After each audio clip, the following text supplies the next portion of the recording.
from a fallout shelter somewhere under Seattle, Washington, it's the show you've been waiting for. Get ready to join your hosts, John and Kenric, as they talk comics, movies, and more. Now here's Spoiler Country! Alright, welcome back to Spoiler Country. I'm Kenric, and that is Mr. Horsley. And today, it's an unknown subject. We don't know yet, but we'll know what the time. We're in the unknown, yeah. It's probably going to be a TOT7. Ooh, 7. Yeah, right? Yeah, 7. Yeah, it's number 7. Yeah. Yeah, and I was right on when we did a Kickstarter. You were right. I was totally wrong. I was like, no, I damn it. I made a comment in the show notes saying that you were right and I was wrong. Yeah. I like that. That just sounds so sweet, and now it's recorded. You're welcome. I can play it back anytime I want. Man, we got to get back into the swing of this, man. Well, I think once you get through this first Kickstarter, but it's going to be tough because you're going to get first through, well, so people know that hasn't heard or hasn't listened to previous episodes by chance. Right. Right. Johnny's in the midst of kicking off his Irons Anthology horror book. The book we've been talking about on this show for the last 2 years. Yeah, yeah. And the first book's Kickstarter starts February 1st at 8 a.m. Pacific. And so it's kind of cool. It's exciting. But you've been distracted. I guess that's a good way to very say much so. I feel like I've been cheating on you because I've been recording with so many other podcasts. I feel guilty. Oh, that's okay. I mean, you could talk about me more when you're on those interviews because I hear you. But whatever. I could. Yeah, I mean, no. Hey, I've talked about you a ton of the ones that haven't aired yet. I promise. No, actually, I'm pretty sure I've brought you up on every interview I've done so far. I've done, I think, at this point, like 17 of them or something like that. That's funny. I truly don't care. This is your time to shine. You need to get out there and get that stuff going because it's exciting. But the thing is that you've been concentrating on that, and so and I imagine because you have 4 books planned at this point. And most of the stories, all the stories are written. And I know the second book is halfway done with the art and all that kind of stuff. Then the third one. And then, every time that next book is getting ready to get on Kickstarter, it's going to go through this whole thing again. Yeah. But I think next time we should probably, this kind of hit at the worst time for us because it hit us after the holidays when we already weren't caught up. Usually we're ahead on episodes and we're like every week and we're like, shit, we have nothing for Monday. God dang it. Yeah. We're behind on our YouTube. We're behind on everything. I know. And at this point, it's my fault. And I can finally take the title of this episode is "This is all Johnny's fault. He really fucking sucks." Yeah. Something like maybe a little shorter, maybe without the F word in the title, but something like that. Yeah, something like that. Yeah, he really effing sucks. Right. So before we get into any kind of topic, since we're talking about Irons, do you mind if I give a shout out to the shows that have had me on? No, I don't mind. Okay, cool. Because I want to talk to you because I don't want you to do that. No, go for it, man. I'm kidding. Well, so the shows that I've had me on have been pretty cool. So I was on, and these are all coming out. Some of them are already out. Some of them aren't out yet. But you just watch our stream or our Twitter, and I'll be tweeting them out there from there. But I was on Bridging the Geekdom, and I talked about the Irons and stuff like that with Rob, which was a lot of fun. I have a written interview coming out on comicbookmoviesandreviews.com. So that'll be coming out probably next week. Yeah, so the guy, I did a written interview through email with him, and he seemed to like it, so he's putting up that. And he's also going to do some kind of a preview thing, some promotional stuff, which is pretty cool. I was on the Comic Book Bears podcast, which is that's going to be releasing today or tomorrow. Yeah, and that was a lot of fun. Those guys are great, and I actually think that we should have them come on our show sometime and talk because they were a lot of fun. Cool. And then I was on the Construct Comics Pod, which that one's actually out. So if you go to I listened to that. Yeah, it was pretty fun. So if you go to the SoundCloud and just look up Construct Comic Pod or go to Construct Com Pod on Twitter, you'll find that one there. Yeah. Yesterday, Casey and I were both on Everything Horror, and that one's already out. So you can listen to that one. I think you listened to that one today, didn't you? Yeah, I listened to most of it because I was at work, so I couldn't concentrate on it. But I did listen to it. It sounds like they have a lot of fun there. They do. They were good guys. And I felt bad because I had to leave like an hour in because kids and stuff. But they recorded for like 2 hours, like an hour after I did with Casey, which was pretty cool. Yeah, that's cool. I was on the Fandom Vibe, which with Deej over the Nerd Talk Clips podcast network. That one's going to be coming out probably next week sometime. He's doing something different with the edit for that one, so I'm kind of curious what he's going to do. He asked me, it was interesting because he asked me questions very like monotone, and it made me pause and had me answer them. So he's doing like an NPR type, asking a question, talking about it, then going to the recording and hearing the answer, and kind of like producing it a little more than normal, which is going to be pretty cool. Yeah, like John Sweaty Balls. Yeah, like John Sweaty Balls. Yeah, exactly. That's hilarious. That is kind of funny. It is. It's going to be cool. It's going to be great. Yeah. And then I was on the Nerd Talk, or sorry, I was the one. I was on the Nerds from the Crypt podcast with Saul and Greg Smith, our good buddy Greg. Nerds from the Crypt? Yep. It's a horror podcast. Greg Smith has his own podcast? Well, he's not the host. Saul's the host, and Greg is one of the co-hosts of the show. He just goes on from time to time? I'm pretty sure he's on every episode. How do I not know that Greg Smith is a co-host of a podcast? Because he never talks about it to us. Like he mentioned it one day when I was at his house, just in passing. I was like, "Wait, you're on a podcast?" He's like, "Yeah, I do Nerds from the Crypt." I'm like, "You didn't really?" I've been talking with Saul for over a year about coming on his show to promote the book once it's out. Like, Why doesn't he not tell us about this? We would promote them and talk about it. I have no idea. So Saul, if you're listening, you need to get Greg to talk about this podcast so we can help promote it, because we would totally be talking about it more if Greg talked to us about it. Yeah, that's weird. That's funny. I don't know. It's not. Yeah. It's not weird, but it's funny. Yeah, a little bit. Because Greg is so outgoing, so it's weird that he didn't say anything about it. It is. I think so much because it's not his thing. He's just like a co-host that kind of, he wasn't on originally, but he guest hosted a couple times with them, and he just kind of like stuck around with them. So I think that's why it's not his thing. It's just his thing. It's a thing he's on or something like that. I don't know. I can't explain it. I was on Play Comics with Chris. I actually recorded that one yesterday at 7 in the morning. Chris Osborne. Yep. And that comes out tomorrow. So that'll be cool. I was on the Redstone Diaries with Tim Flood. And that one's going to release on February 7th. The what? The Redstone Diaries? Have they ever had David Duchovny on? No, but they should. That was the Red Shoe Diaries. Yeah, I know. Yeah, it was Red Shoe Diaries. Yeah, I get it. I watched Showtime as a kid. But it was so long ago, you know what I mean? And it's like he's only on like one episode. But for some reason, every time that... No, he's the star of the show. He's the guy. Oh, is he? The guy who like he's the guy who narrates the whole show. That's funny. I thought he was only... Maybe that's why every time I saw it, I saw David Duchovny, and I just thought, oh, it's like the same episode every time I watch this show. Yeah, because he does the same shit every time. Yeah. Oh, that's hilarious. Because that was pre-X-Files, wasn't it? Yeah, it was. That's that right there. Yeah, that one was fun. That was actually, I think, the second one I recorded. I think it's awesome that you got that joke. Dude, I had Showtime when I was 16. Of course I got that joke, you know. I was on TGT Media, which is a YouTube show with Kurt Sasso. Cool. That was actually the first one I ever did for in this whole press round, and that's going to come out on Friday. Nice. So what else was I on? I was on that thing. I was on that thing you made with Roberto. Oh, I was on that thing you made with Roberto. So that'll come out sometime next week, which should be fun. Was Dennis on there with you guys? No, Dennis wasn't on. It was just Roberto and me. Oh, nice. Yeah. I was on Indie Cave.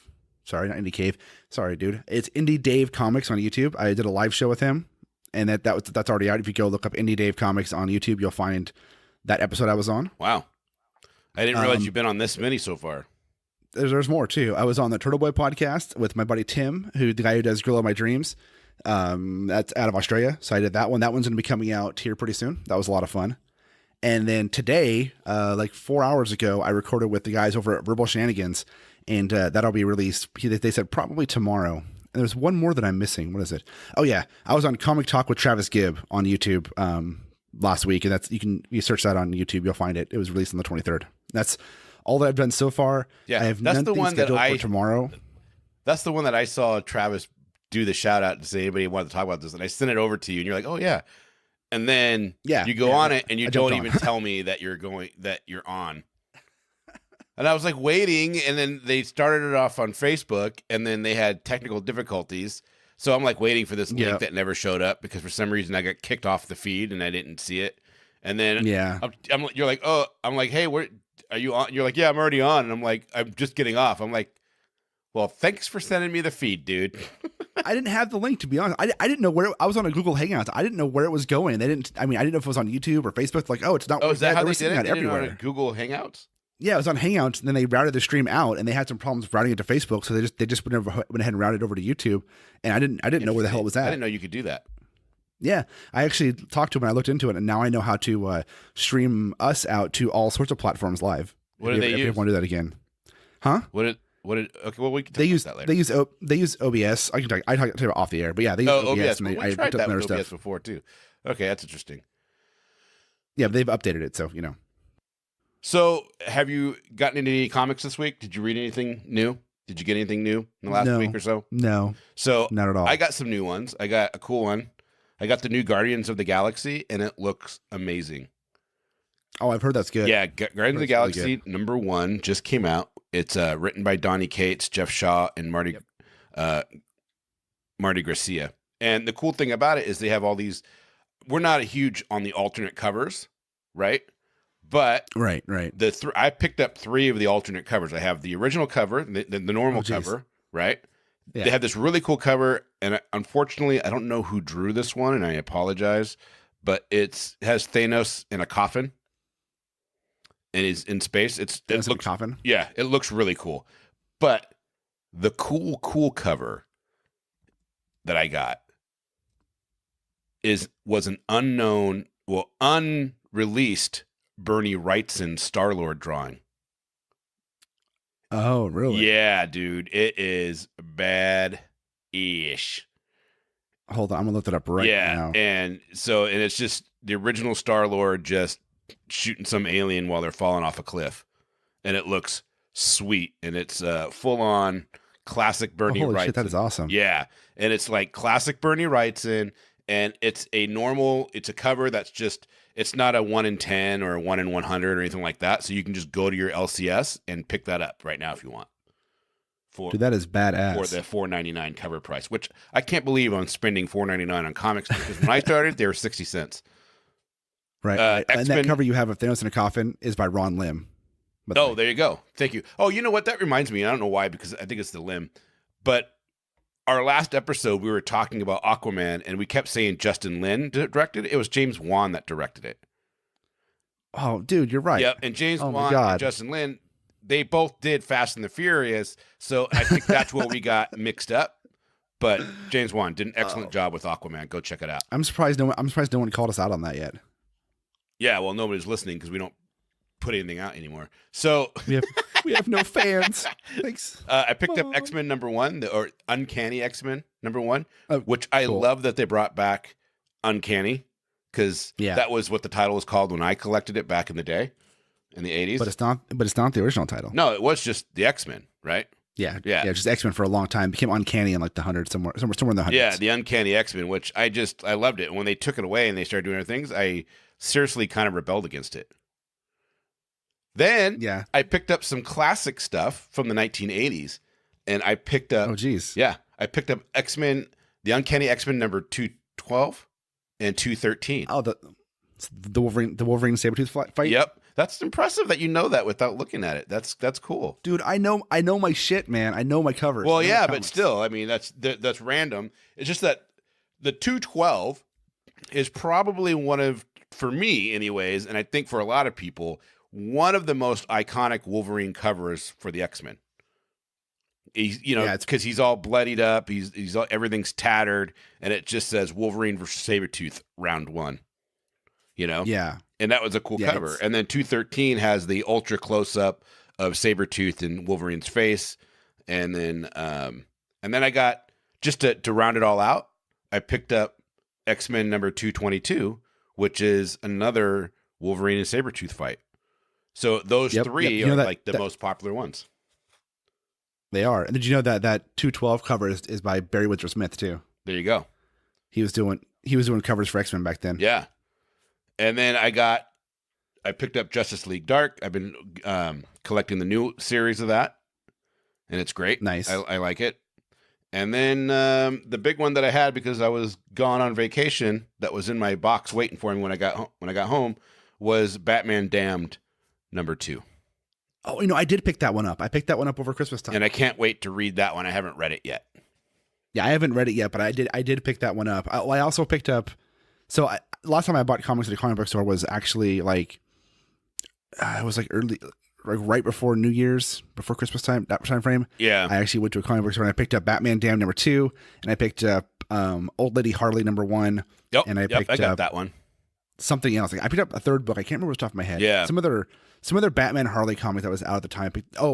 And I also picked up one of the blank books that DC did for a 24-hour comic book day. I picked up a Superman, a Batman, and a Wonder Woman, one of those as well. Oh, cool. Yeah, I'm gonna draw on them. There's some good ones there. That's one of my favorite things to do. I'll buy stuff off of eBay simply for the ease of finding particular titles and numbers that I want. Like I really do want Thanos #13, the first appearance of Cosmic Ghost Rider. Yeah, because it's Frank Castle. I love Frank Castle. I love Punisher. Fan. Yeah, and it's just like you're putting those two things together, and it's just like, okay, goddamn it. But it's like gone up to like $60, and it's only a year old, so it's kind of hard to want to spend the money on it. It'll go down though. Maybe that's true that a lot of titles do go down, but some titles just stay up there. I mean, the ones you and I are going to want are going to stay up there because we have really good taste in comics and characters. Right. So clearly it's going to be valuable forever. Well, most of the time the ones that I want though are much older. Like I picked up that first appearance of Ghost Rider, Marvel Spotlight #5, and I spent like $250 on this thing. But it's a good book. Yeah. And it's like a reader copy, right? So what? It's yours. Well, 100%, But I'm just saying, if I wanted to get like a better copy to like put on, and it's like, oh, you're going to spend a lot of money. That's the problem. Everything that I want to get is either really old, one of my I love the horror genre, and I love like zombie genre from the 1950s and 1940s. Yeah. Those particular are different than what you get today, than like The Walking Dead and all that kind of stuff. And I really like Solomon Grundy. Yeah. He's always been one of my favorite characters, But go pick up his first appearance. It's like a $7,000 book, if not more. It's an early Golden Age book. Yeah. Yeah. It's crazy. Yeah. I would love to have it, but it's cost prohibitive, I don't have that disposable income. Right. You get to that cost in comics, and you're like, do I really want to spend $7,000 on 64 pieces of paper? Yeah. Right. If you break it down. I mean, to me, I feel like if I'm spending that kind of money on a book, then, my trophy room is all like comics. Right.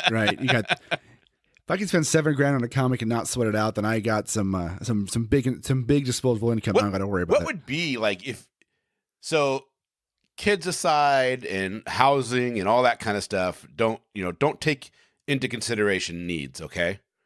Yeah. But if you could have something like this, be like, oh, I can collect all the comic books I want, or maybe it's cars. What would be your collectible desire? Not a single book, but overall. Does that make sense? Oh man. Yeah. It'd be a toss up between comic books and original art.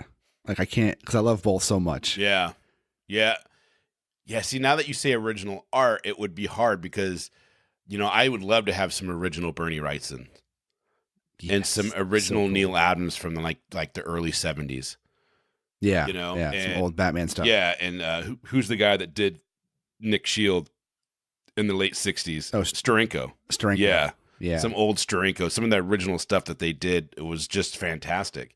I mean, if I'm going to have my druthers, I would want Ditko's Amazing Fantasy 15, right? But I think all of those are in the Congressional Library. Yeah, the ones that survived, the one that Ditko didn't use and cut up and use again, or draw on the backs of. Yeah. Because Ditko didn't give a shit about his art. He's like, it's been used. It's whatever. It's trash now. And a lot of them, he would cut up and use something else on the backs. And, to get like a Jerry Siegel or Joe Shuster. Can you imagine getting an original? Yeah, a lot of those were, dude, yeah. I mean, a lot of those old pages from the 40s were recycled. Yeah, isn't that crazy? Thrown out. It's crazy to think. Because to me, in my mind, you might as well be recycling Picasso. Yeah, I mean, yeah. That's how I think of it. I mean, I don't, that's how I think of it. Could you imagine how much money an original art page from Action #1 would sell for? Oh, worth more than the comic. Way more than the comic. How much if that somebody had the cover art for that book and how much it would sell for? It'd be astronomical. Yeah. Yep. T is getting ready. She was gonna when the weather gets nice, she's gonna drive over to Jerry Siegel's house. Oh, House of nice, Superman, nice. Yeah. Take the pictures for you. Yeah. She was like, well, it was her idea. She was like, oh yeah, we're gonna go see where Superman lived. I'm like, what? That's awesome. She's like, yeah, Jerry Siegel's place. And I was like, how do you even know who that is? Because she's cool. That's But why. she was like, it's like another 200 miles past their goal. So she was like, I didn't want to go there. And then, it was too far. Yeah. But maybe, then I was like, well, then I want to go. And she's like, yeah, well, we can do that like in the summer or something. We can drive out there. That'd be cool. Yeah. That'd be really cool. Yeah. Take some pictures. There's a Smallville, Kansas, I think, that has this. I think it's Smallville, Kansas, but there's some town that has like the Superman museum and all the Superman stuff in it because it's like modeled after Smallville. Yeah. Is there a Smallville in Kansas? I think so. I think like they would. If there's not, there should be. Like any town that would be like, we should change our name to Smallville because why would you not? Right. So the Superman. So no, I will go back on what I said. It's not Smallville, Kansas. It is in Metropolis, Illinois. Oh, interesting. Yeah. So there's a Metropolis, Illinois, which has the Superman museum. It has a bunch of stuff. The whole town has a bunch of stuff modeled after Superman. Yeah, that's the only thing that with DC is they don't have. I mean, they say New York and they'll say Seattle in some storylines, Yeah. But they all have, Metropolis and Gotham and Star City and Central City. And it's just like, Yeah. That's one of the things I think that really gravitated people towards Marvel is real life locations. Yeah, I mean, I like it. I don't like it. Yeah. Like, I do wish that if they were going to go with like Metropolis and Gotham and shit like that, they would like just leave out real cities and not talk about New York and Seattle and shit, Right. and just let the world be, these made up cities and stuff like that. But because it would let them, because when you make up a city, you have a lot of freedom to, like with Gotham City to make all these like ridiculous statues and architecture and shit like that. Was that more? You have like when you're was in that New more York. Tim Burton though? That brought that No, real it's always- gothic feel of Gotham. No, that was in the comics too. I mean, Frank Miller in the 80s, Yeah, but his just looked more like New York. I mean, Tim Burton made it feel like it was to me, it made it feel very much like, for lack of a better term, the Dark Ages brought to modern time. Just the feel of the film, and then the oversized statues and the way the buildings were portrayed and the dark grittiness of it. I don't remember it being quite like that. I mean, it's dark and gritty in the comics, but it's dark and gritty like a New York landscape, Yeah. So do you get what I'm trying to say here? No, I get it. But I mean, some of that existed before Tim Burton too. Yeah. But I mean, Tim Burton put his spin on it, and a lot of people get out of Gotham what they see in Tim Burton's movies, because they were so popular, and a lot of stuff came out of those movies to be put into the comics and put into canon or whatever. But I mean, Gotham always had that Art Deco design to it. In some ways, it just was more extrapolated in those movies, and then even more so when they used like Chicago as the backdrop for like Batman Begins and The Dark Knight and stuff, and kind of lean into it and stuff. But in the Joel Schumacher movies, they leaned into the ridiculous giant statues of the 60s Batman stuff. They had like the giant statue in the middle of Gotham, which makes no freaking sense. Do you ever wonder, like, when you're reading a book, you're like, dude, if Batman has to go to the bathroom, where does he go? Yeah, I think there was a book that actually addressed that he actually has a thing built into the suit to just go. He's got like a colostomy bag, basically. Yeah. I mean something like that, or a catheter or some shit, so we can just pee. So he just pees, and then. But mean, if everything's what else so are you gonna do? skin tight, you don't notice, you don't see anything. I always wonder that with all of them. It's like, dude, like the Flash, where is he going? And Well, then he just they got to runs so go. They got fast to it pull the vaporizes. suits off. They got to take the suit off right? So you got to Yeah. go to like some public bathroom, and then you're in the stall taking your suit off and putting it up on hopefully that the hook's still there and not busted off like they always seem to be. And then, Right. you know what I mean? You're taking all that off to get to it. And then you think Batman like takes the suit off, but leaves the cowl on. Right. I'm Batman. Leave me alone. I gotta pee. Well, like peeing, I mean, I don't know. It's just, it always kind of makes me laugh because it's like, well, dang, dude, you're like fighting crime there for hours at a time. I know me. I mean, I gotta go poop at least once every 12 hours. Well, I think Batman has a better metabolism and a better grip. He just grip doesn't of his, poop. He works so hard. Yeah. He just burns everything. Right. He has no waste. He doesn't waste his calories, man. He uses all of them.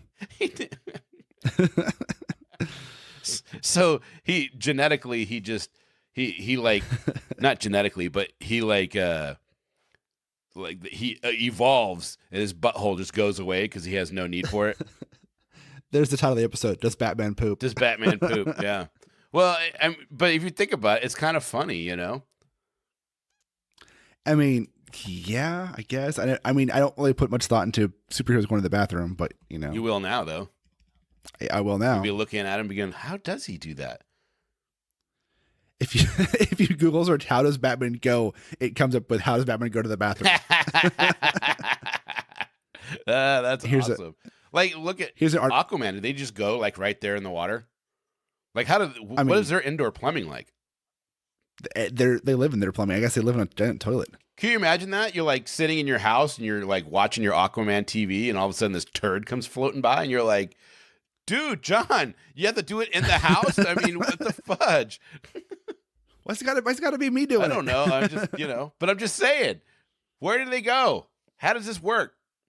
These are questions we must have answers to. All right. Who directed Aquaman again? Who was it? I don't say it wrong James again. Wan? James Wan. All right, James Wan. Aquaman 2. You have to address the Aquapoo situation. The Aquapoo situation. It's a situation now. It's not just it is it's a not just a situation. question. It's a situation.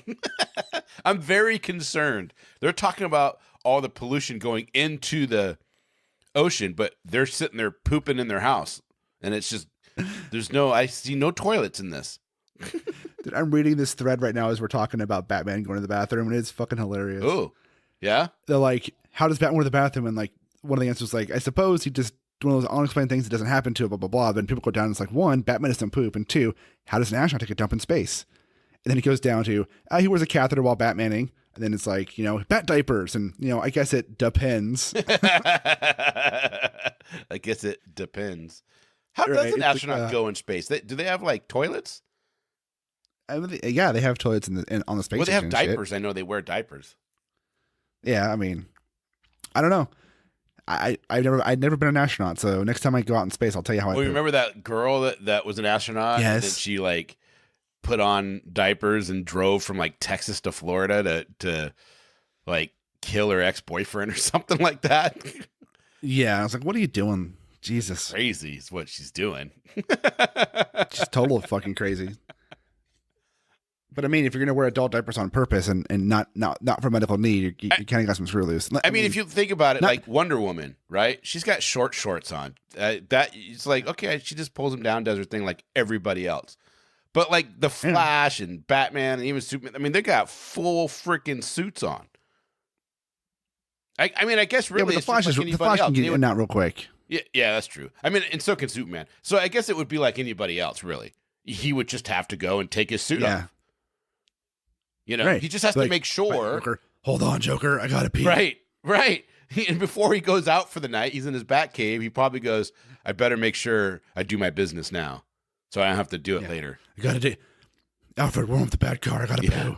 I don't want to be stuck in Gotham, swinging through the city and having to go. Like, it would be kind of funny to read an episode where he's like, "Oh, I got stomach pains." I mean, because everybody gets constipated at some point in their life. Right. Oh, I had too much bad shrimp last night. Yeah. That was bad sushi. Oh, it's too much catnip. Oh, man. These are the things I think about from time to time. I'm gonna stop doing my horrible Batman impersonation here. Yeah, you kind of sound like Bat Dad. That's what I modeled after, Yeah. Jen, I'm Batman. Some of those really made me laugh. Batman from entirely too hard. Dude, some of those are hilarious. I know. I was laughing so hard. Well, at some of because those, it went to the point of, when you're watching something that's just so funny and then you're laughing, and then it's not funny anymore. And then at some point it becomes funny again where and it makes you laugh even harder. You know what I mean? The Bat Dad kind of did that to me. Yeah. And there's some really funny ones. Like when he's in the car and he like scares his wife. And she jumps and startles and stuff, and she's like, "God damn it, stop it!" It must get annoying though. I'm sure. I mean, he made a book and he made a book about Bat Dad jokes and stuff like that, and stuff. I don't know. He made a living off of Bat Dad, so good for him. You think is he still making money off of Bat Dad? Because YouTube has completely changed their algorithms and the way they do revenue, and channels that were making Like there used to be a channel called Equals3, and it was Ray Williams Johnson. I think it's still there. And at one point, it was the most popular channel on YouTube, right? And he was, there was, you can go to sites that basically give you based on how YouTube was doing all their revenue sharing at that time with channels. It was postulated, and it was probably pretty close that he was making like $40,000 a week on his YouTube channel. Yeah. But he would release an episode and he would literally have like 15 million views within 2 days. So, and he was doing, it's funny because Tosh 2.0, whatever, on Comedy Central. Tosh is a direct ripoff of that YouTube channel. Oh yeah, big time. They even I never watched it. Well, it's funny. I mean, I don't know, it's funny, but it is a ripoff of the Ray Williams Johnson channel. And Ray Williams Johnson was doing it like 2 years before Tosh came out. That show came out. Well, I mean, Tosh is just a rebranding of like The Soup, I mean, it's all the same shit. Watching clips, or I mean, it's just a modern version of America's Funniest Videos. Yeah, exactly. It's the same shit. That's even better. But there's an episode where they show the same clip from YouTube, right? And the Tosh 0.0 guys use the exact same joke that Ray Williams Johnson did. Really? Yeah, they totally ripped it off. And then, of course, that Ray Williams Johnson guy was like, "Oh, did it?" And he called him out on it, whatever. But that's funny. He was really popular on there. And then for whatever reason, he stopped doing it. And then he brought on different hosts to do the show, and it never got back to where it was. Yeah, it looks like Equals3 is still going, but with a different host now. Yeah, he still owns it. He still produces it. He still does everything. But he was like all over YouTube. This is like 2007, 2008.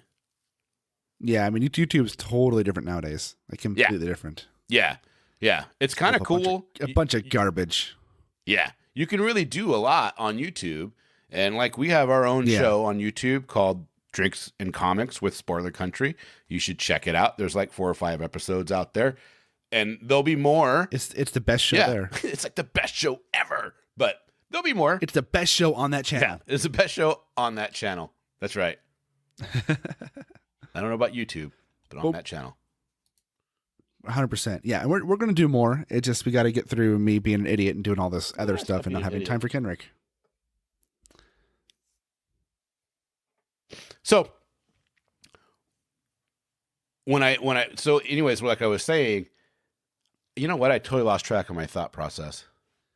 It was Batman Poop, Bat Dad, Ray Williams Johnson, Tosh 0.0, and Drinks and Comics. That was the order. Yeah. It's a good order. Yeah. It's all starting from the bat room.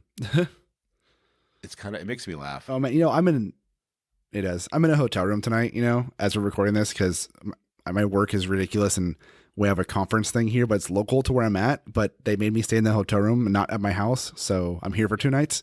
But it's really weird because I'm in this, it's just me here. Like there's other people from the company here, but it's just me in my hotel room. But I have like this like king suite.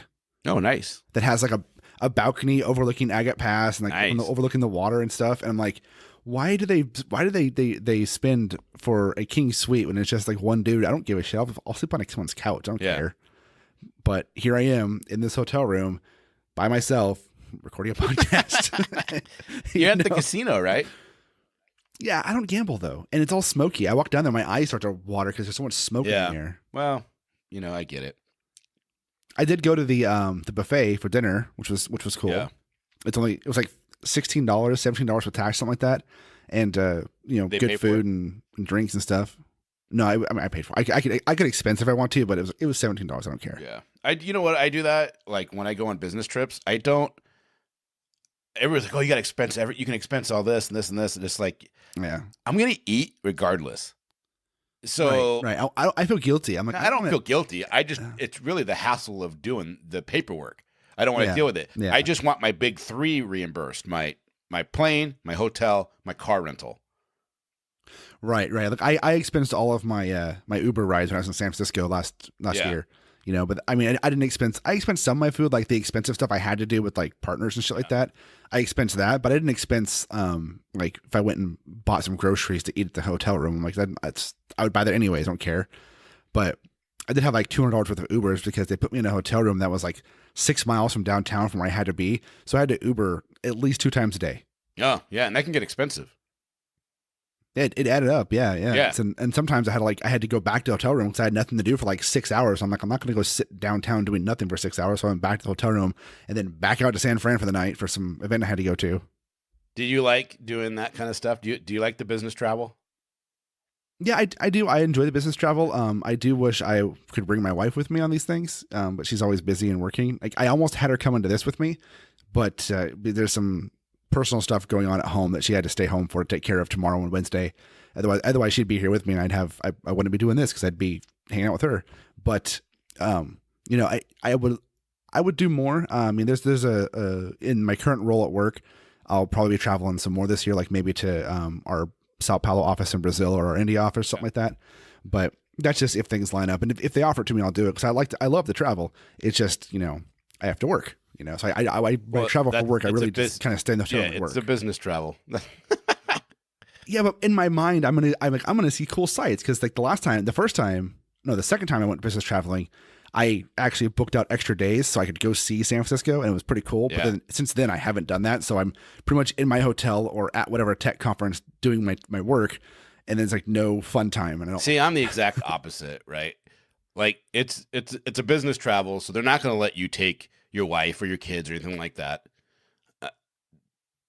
Not any normal company is, anyways, because Oh well, mine does if I just pay for them their plane ticket. yeah, but you got to pay for their plane ticket, and you have to have everything set. Yeah, but and if you're there to work, then most of the time Yeah. it's frowned upon. Oh, I guess. I mean, my company's never said that. I've always asked. I'm like, yeah, sure, no problem. Do whatever Yeah. you want. That's kind of weird. But anyways, I hate business traveling. It's kind of Yeah. cool when you first start doing that kind of stuff, but it gets old so quick. Like I remember when I started my job, and when I started, I was just, a peon, and it was Right. like, Kenric, you got to do this, you got to do that, and do all the menial, tedious stuff. And literally, I got to travel to Puerto Rico, but it was like, yeah, I was in Puerto Rico, and it was cool because I stayed in a hotel that was on the beach, but I didn't get to enjoy the beach. Right. I was You're working all the night, whole time. all day. And then we went from Puerto Rico to Oklahoma, and then Oklahoma to Chicago, and then back to Oklahoma, and then to Toronto. I literally left on a Tuesday in June and didn't return until a Tuesday in September. And it was just Jesus. like one after the other after the other. And then, you get burnt out on it quick. The best time I ever had on a business trip was when the first time I went to Chicago, because it was in the summertime. It was August or it was July. It was hot, but it wasn't too hot. And I got to stay on Michigan Avenue at the Marriott Residence Inn, which isn't an amazing hotel, but it's a nice hotel that has the amenities of your own kitchen and all that kind of stuff because it's for extended business stays. But you're in the That's heart cool. of the city because you're right in the on Michigan Avenue, which is which the tourists call Miracle Mile. But as my cousin told me when I got there, she's like, "Don't call it Miracle Mile because then everybody knows you're from out of town. It's Michigan Avenue." Right. Right. There you And go. so I get there and all the stuff goes wrong with what we're testing. And it's like, I have nothing to do. Like literally, I have nothing to do because I had just started a week before. So I didn't know anybody, you know what I mean? I didn't have any emails. I didn't know anybody, you know what I mean? Like I didn't know people to ask for other types of assignments. I didn't have anything because it was very much a trial by fire kind of situation. And it was like, okay, well, what do you guys want me to do? Well, just kind of hang out and be available. So, and that went on for 2 weeks. So I literally stayed in downtown Chicago in the heart of the city in the summertime for 2 weeks and just did whatever. You know what I mean? Nice. And I got to go to, I went and saw the Bean, at the, was it Millennial Park? I think it's called, and went and saw all the stuff and millennials. Yeah. And the only thing I didn't do that I was like, oh, I'm going to go see that was the play, the Trey Parker and Matt Stone play.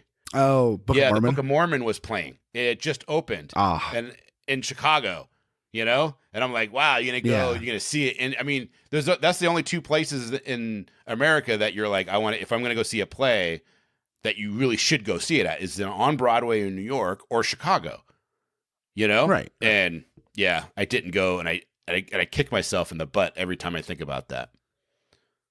But man, I've wanted to go to see that Book of Mormon since, and I've never gotten to go see it, but I've always wanted to see it. Yeah, but other than that, I don't really, it's all just been go, go, go. I mean, I went to Toronto, and it was like I hated it. Right. See, my sister, she travels like all the time for work, and she's like going to Georgia and going to Durham and going to London, to Georgia a lot. All the time. To Atlanta. Yeah. Like she's traveling like twice a month. I'm like, how do you do that? That's too much traveling. You have kids. I just, it just, it gets to you, and then we don't get like corporate credit cards. So it comes all out of my pocket first. And then I got to wait. And then you have to fight to get money back. Right? Because get it reimbursed. Because then the accounting people, the bean counters get a hold of it, and they're like, you can't tip more than 15%. And you know what's messed up? They won't pay for water. So if you're in the hotel and you get a bottle of water and it's on your hotel bill, they'll make you take it out. And then they'll make you resubmit your paperwork to make sure all your line items add up right. And it's just like, this is a waste of my time. You guys sucks. To me, in my mind, it's like you use my money. You used my money to get your job done. See, several trips that I've done, they've wanted to send me on places. I'm like, you're gonna have to. I was like, the first one I ever went on was when this was 2011, and I had just gotten a promotion to be a technical account manager, and they're like, okay, you're a TAM now. We're gonna send you to Washington D.C. to go to Sage Summit for this big huge conference. And I was like, okay, cool. And they're like, all right, so go ahead and buy your ticket and book your hotel room. And then I'm like, no. You want to send me? You got to pay for it. I got 4 kids. I can't pay for that shit. I don't have $3,000 lying around to buy a fucking plane ticket last minute and book a hotel at the Gaylord Inn, which is like $400 a night. I'm like, you're gonna have to give me an advance or pay for it yourself, or I'm not gonna go. And I'm like, oh, okay. So they gave me an advance for it, and I booked it all that way and did it that way. The next time they wanted to send me somewhere, I just did the same thing. I'm like, I got 5 kids. I don't keep thousands of dollars on stock for a possible work trip. I don't go on work trips enough for that shit. So if you want me to go, which I'm happy to go, represent the company and do all this work, you're going to have to either just pull out a card and pay for it, or you're going to have to give me an advance and pay for it. But they're going to give you an advance, and then they're going to reimburse you. What's the freaking point? Well, they gave me the advance, and then I had to itemize all the receipts to make sure that the money I spent was on whatever. I mean, it's a huge pain. Yeah, why don't they just give you a corporate credit card? I know the last trip I went was great because my team that I'm on now at work has a corporate credit card that we just book everything through. So we don't have to we only have to expense incidentals like the Uber rides or any food we do. Like the hotel and the travel, the plane ticket is all covered under our corporate team card. So we just use that for shit, which is great because then I don't have to be like, oh, I need to find $5,000 to book this damn trip for work. I don't have to do that shit anymore. Crazy, man. It gets nutty, It does. It does. I'm just glad that I don't know. I wish I traveled more sometimes, but at the same time, I was talking with a guy at our big company meeting last month, and he was talking about his work he's a sales guy. He's one of the higher up enterprise sales guys. And he was like, yeah, I actually sold my house, moved all my stuff into a storage unit because I realized I'm never home. I haven't been back in my home city for more than a week in the last 4 years. Because he's like, I'm always traveling. I live out of a backpack, a suitcase, and in hotel rooms. I'm like, that sucks. Sucks. Yeah. I don't like it. I know some people really love it. We got some guys on our team that like the traveling. Matter of fact, we have a project coming up that has a lot of international traveling. See, I like the traveling, but I mean, you got to have some downtime to do stuff or to be enjoyable, you know? Yeah, I mean, I kind of get it. The last trip I took, from a company's perspective, though, they're like, dude, we need to get this stuff done. That's the only reason why you're sending you there. Yeah, no, I get it from both sides, you know. But like in the last trip I went on, I got hurt on and had to come back and was almost hospitalized for my back. But you know, besides that, I don't know. I get torn all the time because part of me is like, yeah, we're going to insert a place away from my hometown here. Yeah, I want to go and do the work there. But then I get there and I'm like, I'm fucking bored and I have no time to do anything. Oh man. So it's like I get torn because like I want to do it, but then I also don't want to just go there and work and be bored. But I know that's why I'm there. So it's like it's a this whole inner struggle of being crazy, I guess. It is. And then when I don't know when I'm traveling for business, I don't know, man. I try not to have any drinks or do anything like extra really because it's just I don't know. I just want to hurry up and get it done and over with. Right. So going back to my first company trip I ever went to, and it was kind of interesting because I was still hourly because I got this big promotion and was like promoted to an account manager for a technical account manager, and they hadn't switched me over to salary, and they refused to make me salary before the trip. Okay. And I was like, all right, that's fine. I guess I'll just clock all of my hours. And I talked to HR before I went, and I was like, so on this trip, what considers like billable time for me working? She goes, well, if you get up and check your email, you're clocked in. And then if you go out after the conference is over and you're with clients or you're with the business people and then you guys are talking about the company, then that counts. And then so it's whenever you stop doing that. And I was like, okay. So every day that I was there for 8 days, I was pretty much clocked in from 7 a.m. to about midnight every day. Oh my God. So my paycheck was freaking huge on overtime because when I got back, I was like, here's my time card. Is this right? Because I was doing events all the time. Every night I was up doing events with clients and customers. And like, no, it's fine. I'm like, I told you guys you should have made me a salary before I went. That's funny. We yeah, and it was pretty cool because I got a giant fat check out of that, which was awesome. I didn't know you were. I didn't know that you weren't salary, or I didn't know that you were hourly, or you were salary now. I thought you were still hourly. No, I've been salary for the last. Do you like being salary, or do you prefer hourly? I love it. I love salary. I don't have to clock in or clock out. And when I'm hourly, I concentrate too much on wanting to work overtime. If you're hourly. Yeah, we have to clock in and clock out of a Paylocity program. But like, when I was hourly, when I was doing implementation and support and stuff and managing support, I was hourly, and I would concentrate way too much on making sure I worked overtime to make more money for the family. So I'm like, man, if I can like work 4 more hours time after kids go to bed, that's 4 more hours of overtime I can add to my paycheck. Being salaried, I'm like, well, I'm going to get paid the same whether I work 4 hours now or not. So I might as well just not fucking do it and get done tomorrow or work my hours at work and not worry about working overtime and just get my shit done during the day and not have to worry about. I mean, I still work a ton after hours all the time. I work every night after kids go to bed for a little bit, but it's not quite as insane as when I was working hourly, where I was working, 20, 30 hours of overtime a week or a paycheck, all the time. Now it's like, I'm salary. I don't really care. And if I have to like go to the store real quick while I'm working, I'm not going to worry about clocking. I don't have to worry about clocking in and clocking out. I can just go do it. Oh, yeah. So you have to clock in and out for like lunch when you're hourly? Yeah. Oh God, that would drive me nuts. Yeah. You have to log into the website, clock in your time when you're there. And if you take, not for breaks, but if you take like an extended break, like over a certain amount of time, you have to clock out. Or if you take a lunch break. So you clock for lunch for however long you're at lunch. And you come back and, clock out at the end of the day or whatever. And if you work from home or you work remote or you work extra hours, you clock back in. And I just, at the time it worked well because I worked a bunch of overtime back then. It was when Kaylee was still not working. So it made up extra income. But now that I'm hourly or salary, and I make better money and she has a job now, I don't have to worry about that shit. And it's great. That's right. Well, there you go. That's cool. Yeah. I don't know. I always thought you were still hourly, but that would drive me nuts having to clock in and out. Yeah. I mean, it did. We're hourly. I hated it. All of us are. No one's salary, but we don't have to clock in or out. They make us fill in a timesheet once a week, but we don't have to actually clock in and out. Which is weird because the company you work for is a much bigger company than what I work for. So you would think they'd have like some kind of clock in, clock out tracking procedure. Not, but I mean, I guess what the position you're in isn't. It's a more of a, hey, what'd you work this week? Yeah. Cool, thanks. Yeah, kind of thing. and well, yeah, I do. And for me, I manage resources. You know what I mean? I do a lot of that. Right. So I don't know. It's just different. I actually work more now on spreadsheets and looking at, all the different time lapses and overlay of projects and where people are and how I can get them moved here and there than I did when I just did individual projects. Yeah. I think you and I kind of do the similar things nowadays in different ways, but kind of this. I think we have the kind of the similar responsibility. I think you have a bigger team than I do, but we kind of do similar stuff now. Yeah, there you go. That's cool. So if you weren't working there, what do you think you'd be doing? I don't know, man. What do you want to do? I want to make comic books, man. I want to make comic books and podcasts. So you don't want any money. Be creative. You just want to. I want to be poor. Yeah. Yeah. Well, with comic books, hey, man, it's hard to make good money with comic books, and you got to get to that level of like a Frank Miller level. You know?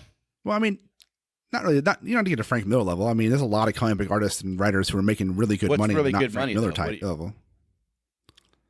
I mean, there's a lot of creators out there who make more than I make. Do you think they're making like $200,000 a year? I'm sure there are some. I mean, I'm sure Bendis makes more than that. Yeah, but he has more responsibilities than just writing comic books. Yeah. But I mean, you got to think like people like, Jay Ferber or Tom King or all of these creators who had a lot of their creator-owned stuff turn into TV series or options for movies. They're making money off their creations outside of just comics nowadays, Well, Jay they're probably getting. He also has a day job.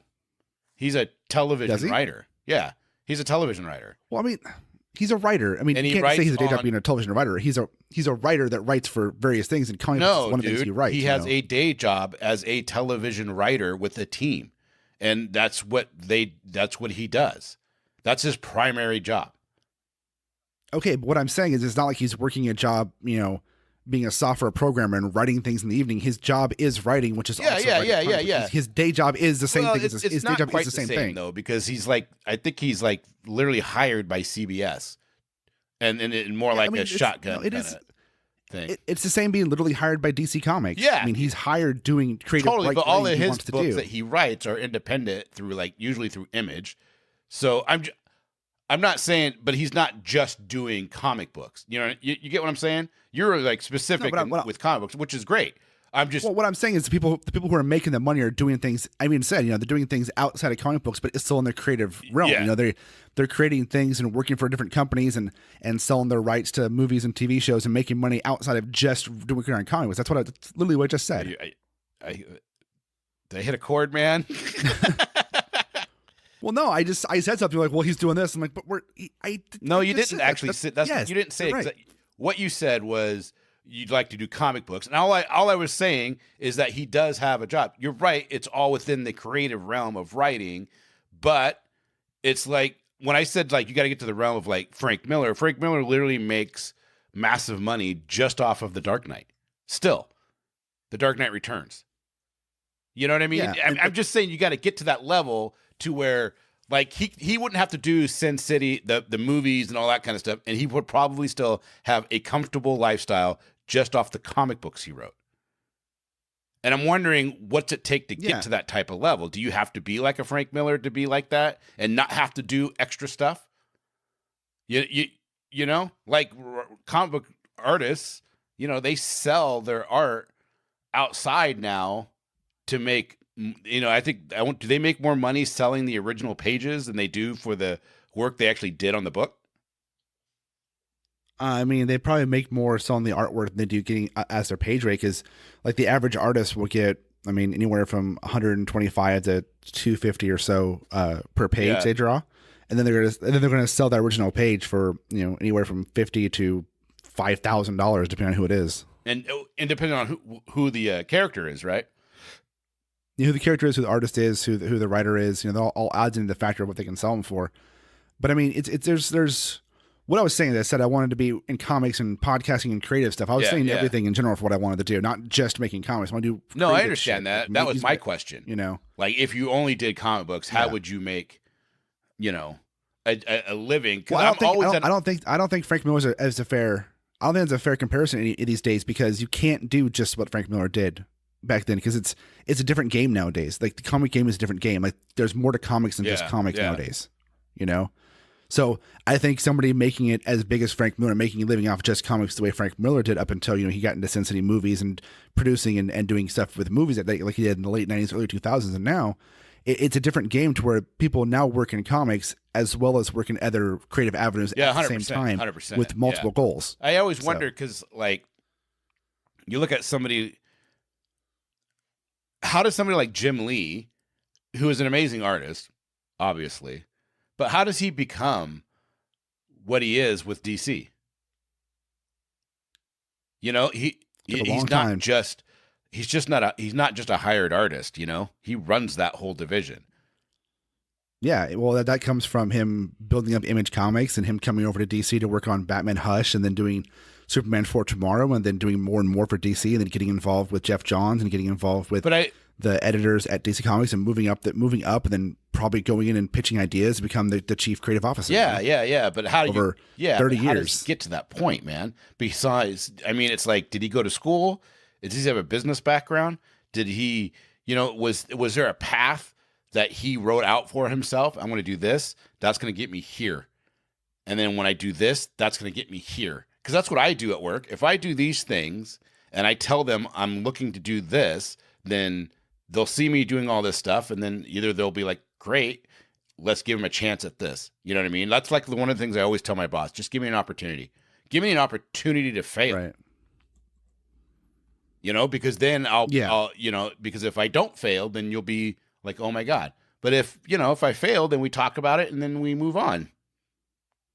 Do what you need to do. Right. I'm not scared about that. But so I'm always in awe when I meet people that are doing what they love on a different level, right? And having this natural talent. And it's like, because in my head, you kind of always have the flighty artist feeling. You know what I mean? When you meet somebody who's an artist, right? There's an indelible like makeup that people already assume with artists, which isn't actually true.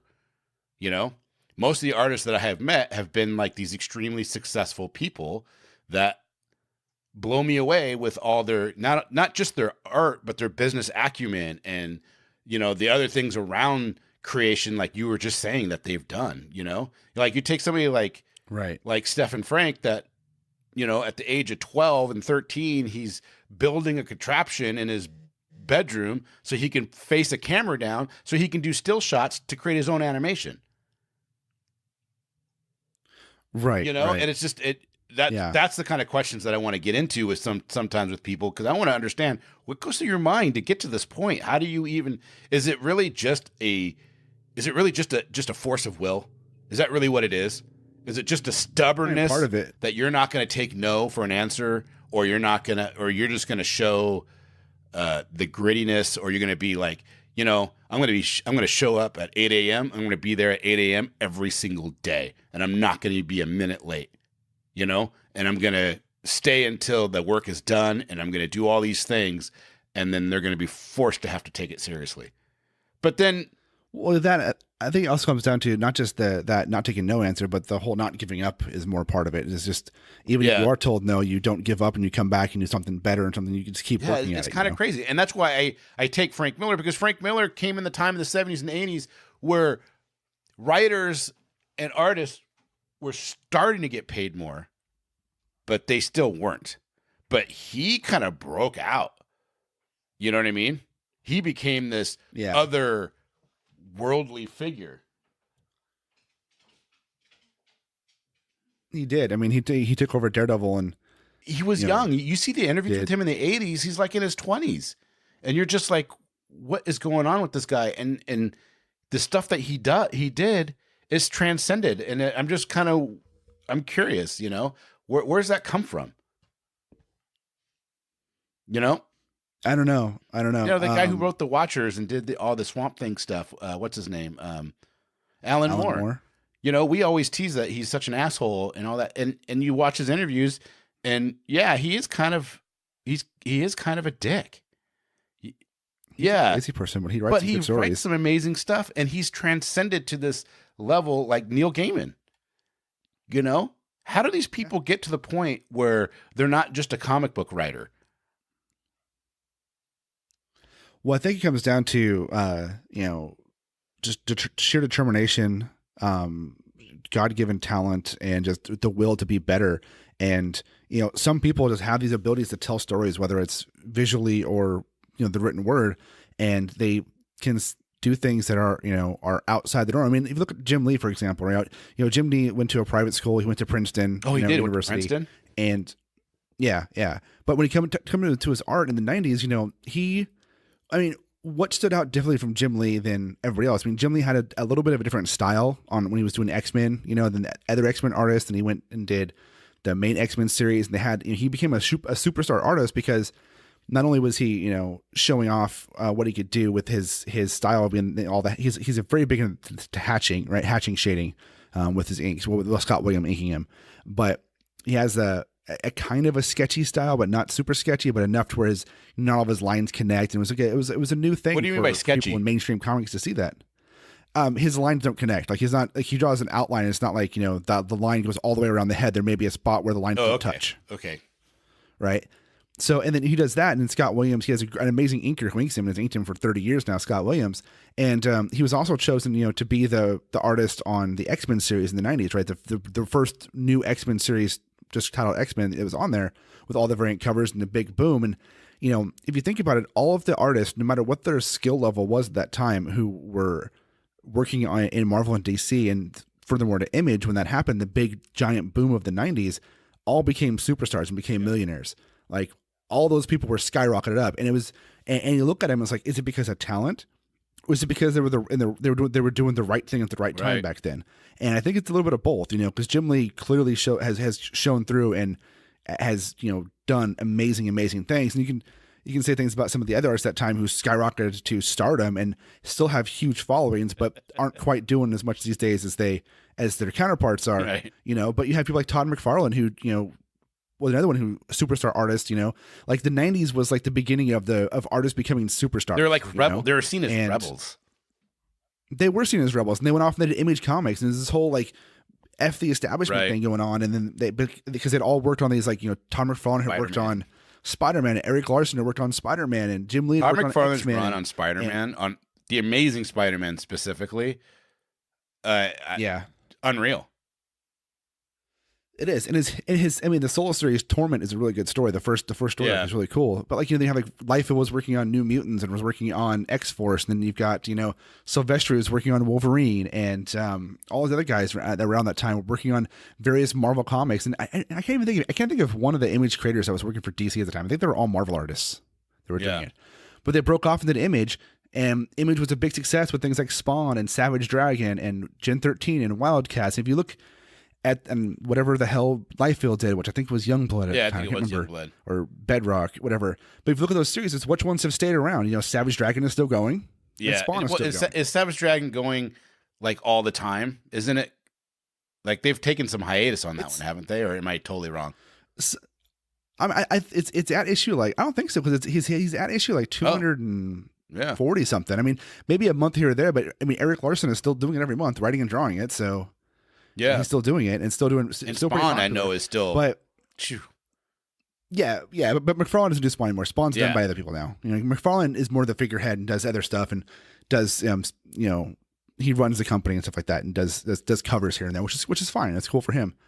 But I think it's a matter of being that successful in comics is a matter of just having raw talent, determination to just push through and just make what you want to do and push it out there. And also kind of, getting the right gigs and being in the right place at the right time, because there are some super talented people out there that you'll never hear of, and it's hard to pick what's that magic That's why you formula. go get the book Ein's Anthology Book 1, and you get to see all these brand new artists that you might have never heard of. Yeah. And there's some fantastic people in that book for sure. Yeah. I mean, we got some industry that are known, we got some people that are known in the industry as well, but you have a lot of unknowns that do amazing work, and they're out there. They'll be known now, though. That's right. They'll be known now. That's right. I think it's an interesting conversation. What is Yeah. the catalyst for sometimes? How does somebody that has this amazing talent, but really once you get to the point of, the Jim Lees, the Eric Larsons, the Bernie Wrightsons of the world, you get to that level where you're making those books and you're selling like that. What makes one person any better than the other person? Right, because then you get people who are copying your style, and how many Jim Lee clones were there in the 90s? It of seemed art like, style? yeah. See, to me, when I first saw Jim Lee, I thought of Todd McFarlane.